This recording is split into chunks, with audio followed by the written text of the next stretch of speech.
Gegara rambutan, kisah pilu bocah dianiaya tante pakai setrika di Simalungun.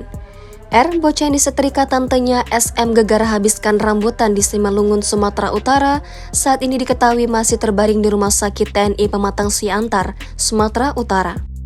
R langsung dilarikan usai pihak polisian mendatangi lokasi kejadian dan membawa R ke Rumah Sakit TNI Pematang Siantar.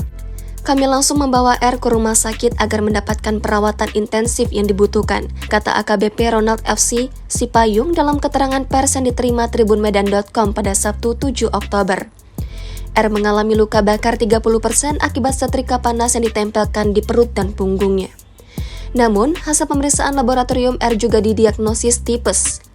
Di sisi lain, kehidupan R kini menjadi sorotan imbas peristiwa yang ia alami.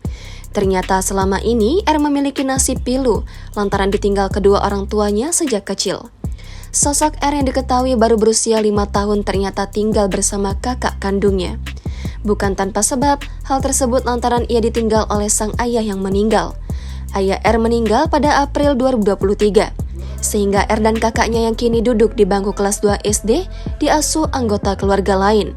Sementara ibunya hingga saat ini tak tahu di mana keberadaannya. Sebab ibu R pergi meninggalkan rumah tak lama setelah R lahir. R ini setelah beberapa bulan tinggal dengan pelaku SM memanggilnya udah mama, karena memang sejak awal SM ini ngasuh R, kata Kesmida. Di sisi lain, Kesmida menyebut jika hubungan R dan pelaku selama ini baik-baik saja, sehingga ia tak tahu apa masalahnya hingga membuat SM tega menganiaya R. Saya pun gak tahu kenapa begitu, selama ini baik-baik saja. Entahlah ada iblis yang memengaruhi mungkin, entah ada masalah sama suaminya, kemudian saat itu korban berbuat salah, terjadilah, katanya kepada tribunmedan.com. R sudah tinggal bareng pelaku beberapa bulan terakhir dan tak pernah mengeluhkan apapun. Dijelaskan pula oleh Kapolres Simalungun, AKBP Ronald FC Sipayung bahwa SM mengaku marah ketika melihat korban memakan rambutan dengan sampah yang berserakan. Sebelum disetrika dada dan punggungnya, R rupanya sempat dipukul pakai sapu lidi. Peristiwa ini dilaporkan seseorang ke petugas kepolisian pada Jumat 6 Oktober lalu. Dalam pengakuannya, SM menyatakan dia hanya ingin mendisiplinkan R, namun tindakannya tersebut sangat fatal dan melanggar hukum, kata Ronald.